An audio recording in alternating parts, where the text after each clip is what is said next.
Hey guys, welcome back to my channel. If you are new here, what's up? Do not forget to hit like and subscribe, and do not forget to hit the notification bell so you can be notified when I post new videos every week. So after completing nail school and getting licensed, the last thing you ever want is to lose it. So as nail technicians, we have to always make sure that we always abide by certain laws and rules and regulations when it comes to business and serving our clients. So today I'm going to be discussing some ways that you could possibly lose your license if you don't follow certain guidelines. Also, what would happen if your license is questioned or you become underneath investigation?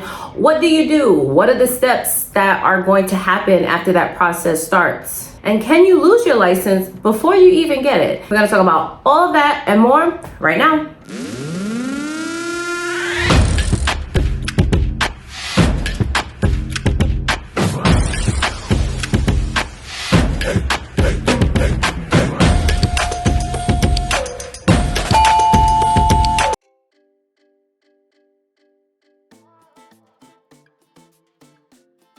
So before we get into any of that, let's talk about what we are allowed to do legally as nail technicians. So this is called the nail technician scope of practice. So the scope of practice is basically your list of services, again, that you are legally allowed to perform in your specialty in your state. So now your scope of practice can vary. So if you are licensed, let's say in New York, and you move to California, those lists of services that you'll be able to perform legally can change. So it's also good to know, again, if you're bouncing around, you have multiple licenses in different states, what you're allowed to do in each state. But we have certain things that we have to do legally. There are certain things that we cannot do legally. And it's also important to remember that anything you do outside your scope of practice and a client were to get injured or hurt or anything puts you fully liable. And this is a way that you could possibly be underneath investigation, a complaint or anything, and lose your license. So you want to make sure that you're following those regulations and know what is in your scope of practice for your state. Because again, this will hurt you professionally and personally. So before we get into the different reasons about how you can lose your license, let's talk a little bit about who exactly are the people that are going to be coming for you if you become underneath investigation.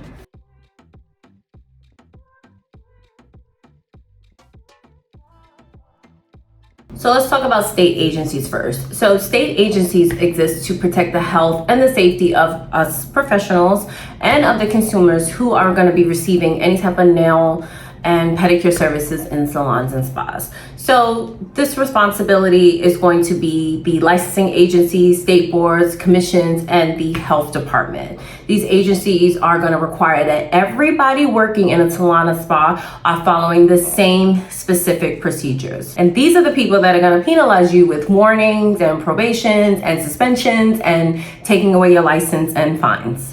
This is why it's super important, guys, to know what you are legally able to do. I'm not going to say that enough in this video. Know what you legally can do in your state, as it can vary from state to state. Let's talk a little bit about the difference between laws and rules. So laws are written by federal and state legislators, and that's going to determine what each license can do and decides their scope of practice. So they'll say estheticians can do XYZ, nail technicians can do this, cosmetologists can do this. These are the laws.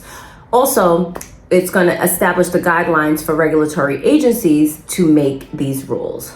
So rules are more specific than laws and are written by your regulatory agency or your state board, and it's going to determine how those laws are going to be applied. So the rules establish specific standards of conduct and can be changed or updated frequently. So again, it's important to make sure that as times change, as things get more popular, these rules can change. So it's important to stay on top of it to make sure you know what rules are currently happening right now and make sure that you are updated on any information.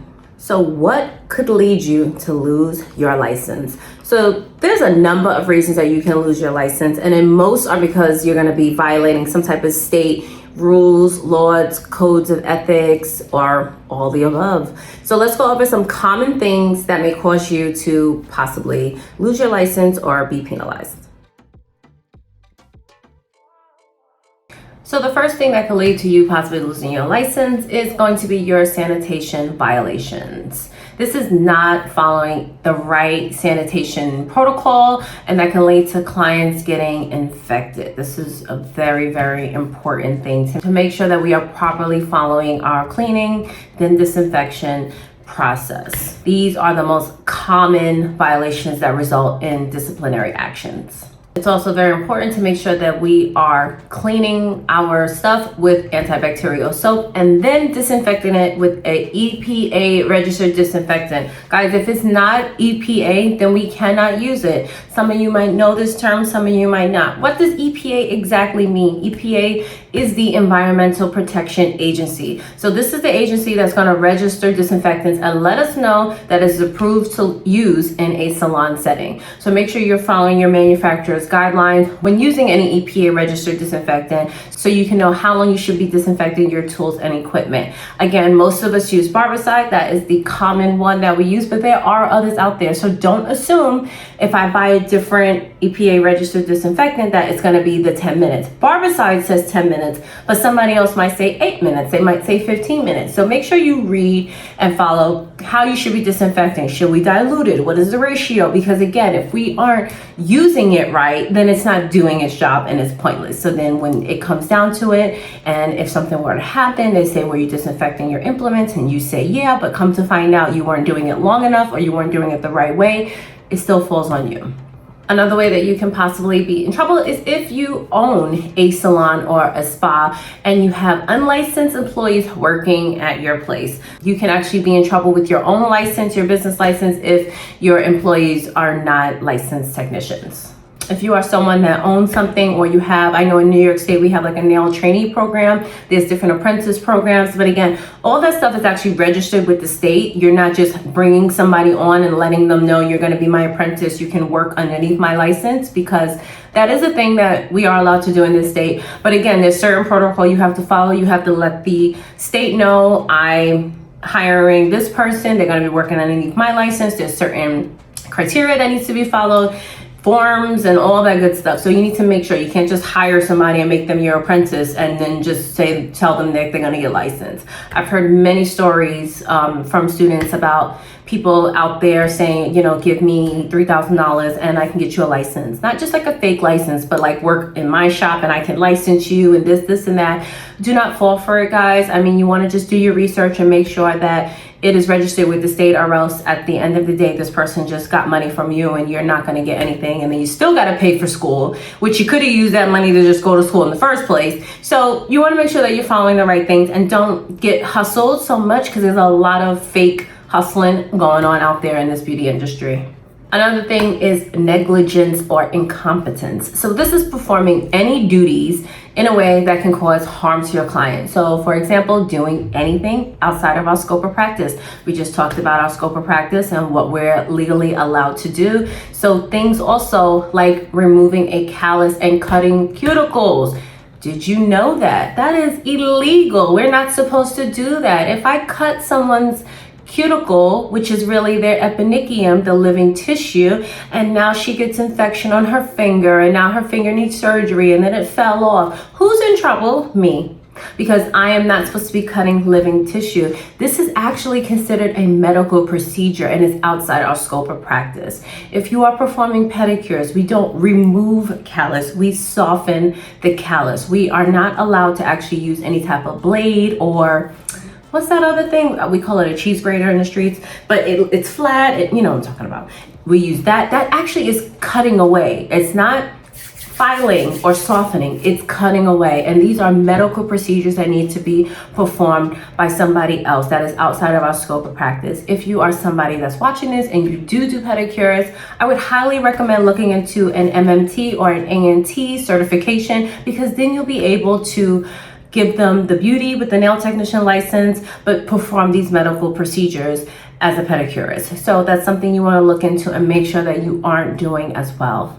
Another thing would be any type of fraudulent activities. So things like false advertisement, overbilling, charging for services, products, or classes that you didn't do or didn't deliver. So this is another reason why I can't stress to you guys enough about a booking system and it being super important and helpful on the business side of it. Making sure that you know what you did for somebody and what you charge, and it's a written document that might be able to uphold in court if anything were to happen. Bookkeeping is crucial, and having a booking site makes it so much more easier. My customers get a receipt. You know exactly what I charge you for. I'm not just gonna tack on $5 here and there and there, and then they end up saying like, I paid you an extra $400 last year, but I can't figure out why. But you didn't keep any receipts or records, so now we have a situation where you're trying to sue me for this extra money. It gets messy. We don't want to wait for a mistake to happen for us to realize how we should have corrected it. We can just do precautionary things, and bookkeeping is one of those important things. I previously did a video on different booking sites and my opinion on booking sites, how they work and all that good stuff. So I will leave a link above and you can go check that out if you are considering having a booking site, or you never considered a booking site, or you don't know how to start with a booking site. It's super easy. So go check that video out. I'll leave a link right here. And lastly, another thing is failure to renew your license. So this is the same actually as doing someone's nails without a license. If my license expires this year, I need to make sure that I renew it within a certain time frame. Obviously before that license expires. I feel like there is like a little loophole from when it expires to like, okay, now I'm in trouble. Don't quote me on that. This is not any type of legal advice. So I'm not sure, but you want to look into these things. Again, I'm not telling you that I know, so look into it. But you need to make sure that you renew your license. And again, it's the same as doing somebody's nails without a license. And this rule would also be applied to anybody that obtained or bought a fake license. Maybe I'm a little late with stuff. I didn't even know this was a thing. It doesn't surprise me, it's 2023, but there are fake licenses out there, people selling fake licenses. So what happens now when I try to run that license number in the system and it shows up as fake? Who's in trouble? Again, taking shortcuts is not the way to go. So just do what you have to do. If this is something that you truly love, do it the right way. Take the proper steps, because it's not worth it. I love doing nails. Now all of a sudden, because I had a fake license and I was working off the books, now I can't ever get a license. I can't ever do nails legally. We don't want that to happen. So we want to make sure that we are doing the right things. Renewing your license is something I know in New York State we have to do every 4 years. So go ahead and just renew your license. Stay up to date. The expiration date is right there on the license, so you know exactly when you need to go online and just renew it. I think it's like $10. They mail it to you. Boom, it's done. And I have to say, even if you stop doing nails, you go to school, you get licensed, keep it up. Again, it's like 10 or maybe 15. It's not even $50. Let's put it that way. It's super cheap to renew it. Keep it up, because then you don't have to sit and work without a license or whatever. If I decide 10 years from now I want to pick up nails again, just doing a couple people's, I know my license is up to date. So what happens if you get reported? What do you do? So let's say one of the previously mentioned things happens to you and you are reported to the state. Then what? So let's go over what would be your disciplinary process. So the first step in the disciplinary process is going to be a complaint. It's going to stem from some type of complaint. Most scenarios start with a complaint filed with the licensing board against the technician. This could be filed by a customer, a colleague, anybody, but basically a complaint is placed against you. The second thing that's going to happen is there's going to be some type of investigation. So the complaint needs to be supported by some type of evidence that's going to lead to an investigation. So the board will then have someone investigate the situation, interview people, witnesses, review records, and gather any type of evidence against you or against the complaint to support it. Just know that if there isn't enough evidence to support the case, then usually the case will be dropped. So just know that if at any point during the investigation process, if other violations are noticed, like for example, sanitation or something else is noticed, then you can be held liable and you will be responsible for fixing those issues in a certain time frame, or you could be fined. So again, one little complaint can end up causing this big chain reaction if something else is noticed during that investigation. The next thing is going to be a consent order. So if there is enough evidence to support the complaint, then the board will issue a consent order. So this is basically a formal agreement in which you're going to admit your wrongdoing and agree to any disciplinary actions that the board is going to give you. This may or may not be your best bet because sometimes the boards are primarily focused on the public safety and health, and they're going to try to find some type of grounds to validate the complaint that was placed against you. So anything you say or do on your own behalf could potentially cause you more harm. This is why it's super important to seek some type of legal advice if this process does start to happen. So what do you do if you are contacted about a complaint? So if you are contacted by the licensing board, your best bet would to seek legal representation immediately. It's important to have someone with you and by your side and standing with you that will protect your interests and ensure your rights. So this is not something that is taken lightly, and that's not something that you want to kind of do on your own. So you definitely want to seek some legal counsel, legal advice, or something if you are contacted by the licensing board if a complaint is placed against you. So would you lose your license? Actually, no. Losing your license is actually one of the last steps, last resorts, especially if this is a first-time complaint, depending on the severity of the complaint. But there are other actions that can be taken against you. So let's go over what are the other possible disciplinary actions that the board could take against you if a complaint was placed against you.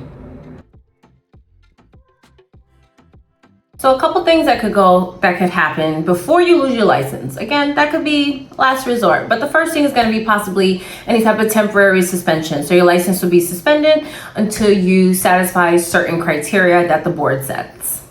Another thing is going to be fines. So you're going to be penalized financially.